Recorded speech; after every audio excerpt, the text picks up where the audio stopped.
Buat para cowok, masih ada yang ingat nggak gimana rasanya waktu disunat? Kemungkinan semua udah pada lupa, tapi beda cerita soal rasa pasca sunat. Gerak dikit aja perih.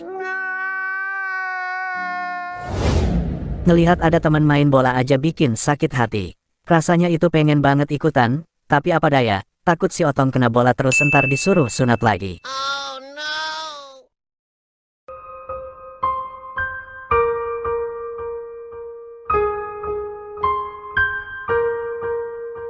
Begitulah penderitaan kaum cowok dalam masa recovery dari cedera sunat.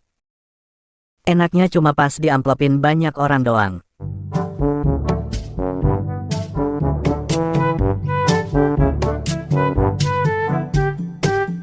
Tradisi sunat di berbagai tempat masih terikat dengan sejarah, agama, dan nilai-nilai budaya yang terikat dalam masyarakat setempat. Di Indonesia sendiri, mayoritas penduduk melakukan sunat karena perintah agama atau alasan kesehatan. Pada masa penyembuhan luka akibat sunat, kaum cowok akan menggunakan bantuan angin untuk membuat sakitnya lebih reda. Entah itu pakai kipas tangan, kipas angin, atau bahkan sampai minta ditiupin.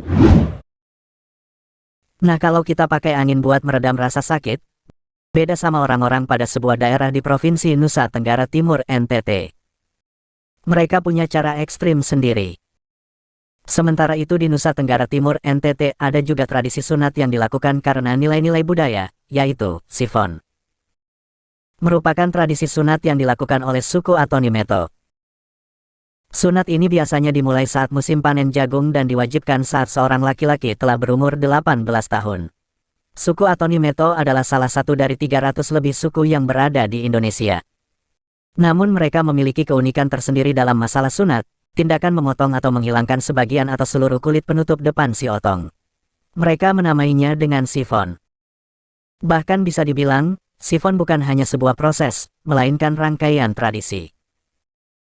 Sifon merupakan sebuah fakta bahwa tradisi unik pernah hidup di NTT. Tradisi ini hanya bisa diterapkan pada cowok-cowok yang dianggap sudah menginjak dewasa. Suku Atonimeto mempunyai kepercayaan, ketika seorang cowok siap disunat dengan tradisi sifon, maka cowok tersebut sudah siap melewati gerbang kedewasaan. Ritual ini memang dilakukan ketika laki-laki telah dianggap matang untuk bercinta. Selain itu, dipercaya menjadikan tubuh menjadi sehat, bersih, tetap muda, dan tentu saja agar memperoleh kepuasan saat bercinta. Penyakralan tradisi sifon bisa dilihat dari intensitas tradisi tersebut. Buktinya, tradisi ini nggak bisa dilakukan setiap hari dan hanya digelar pada masa panen saja. Umur dari seorang cowok untuk bisa melakukan ritual tersebut pun dibatasi. Minimal mereka yang sudah menginjak umur 18 tahun baru diizinkan untuk disifon. Dan yang memimpin tradisi tersebut dinamakan ahelet. Bagi cowok manapun, sunat menggunakan tradisi sifon bakal menjadi mimpi buruk. Kalau kita biasanya disunat menggunakan alat-alat kesehatan yang dijamin kebersihannya, suku Atonimeto berbeda.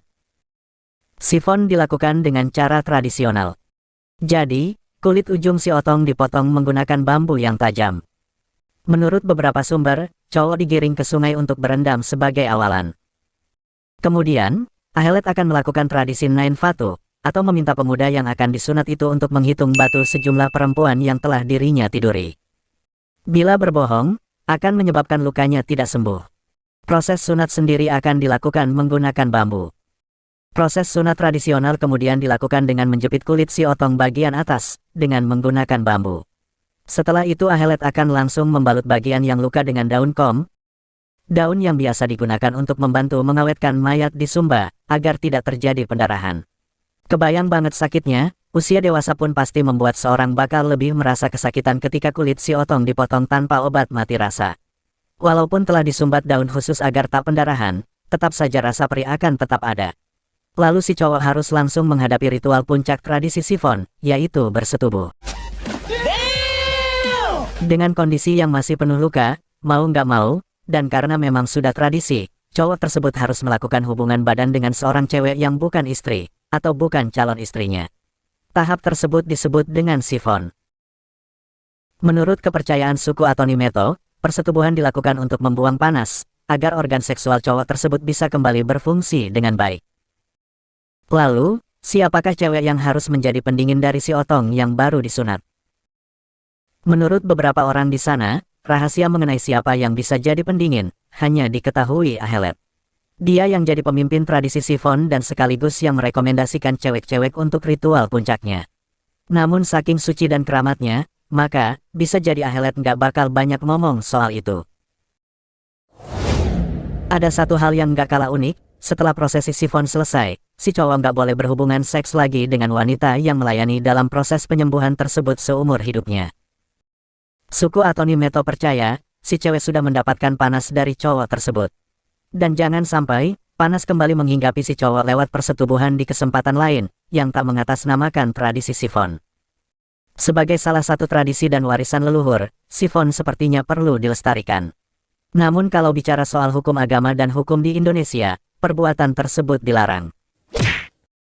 Pemerintah daerah pun dikabarkan telah melarang tradisi tersebut. Namun ada yang menyebutkan, beberapa masyarakat di sana masih melaksanakan tradisi itu sambil sembunyi-sembunyi.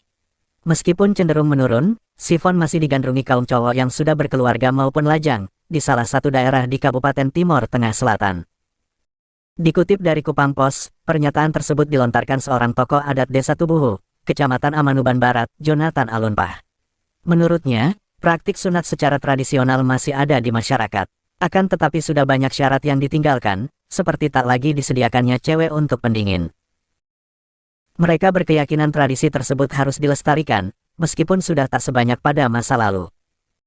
Tradisi ini membawa dua dampak, yaitu dampak kesehatan, serta dampak sosial, di mana perempuan yang dijadikan medium dikucilkan oleh sekitarnya. Kepercayaan suku menyatakan bahwa, perempuan saat sifon menerima hawa panas berupa penyakit kelamin, dan penyakit kuning. Tak hanya itu, hampir semua perempuan yang pernah melakukan sifon menderita penyakit kelamin. Itulah tradisi aneh hitan atau sunat di Nusa Tenggara Timur. Suatu tradisi atau budaya terkadang memang harus dilestarikan, namun jika tradisi tersebut membawa keburukan atau menyimpang dari aturan, maka perlulah menghilangkan tradisi tersebut.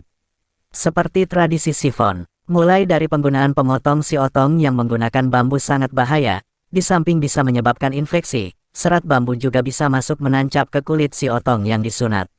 Apalagi saat belum sembuh dan masih ada luka, di dalam luka terdapat banyak bakteri. Kalau dimasukkan ke liang surga wanita, bisa menyebabkan bakteri tersebut masuk, dan menyebabkan penyakit untuk si wanita. Hal tersebut dibuktikan dengan banyaknya wanita yang dijadikan pendingin sifon terkena penyakit kelamin dan penyakit kuning. Jika si wanita juga berhubungan badan dengan lelaki lain, dikhawatirkan penyakit tersebut menular pada lelaki tersebut. Dan itu pun bisa berkelanjutan. Sekian dan sampai jumpa di episode berikutnya. Wassalamualaikum warahmatullahi wabarakatuh.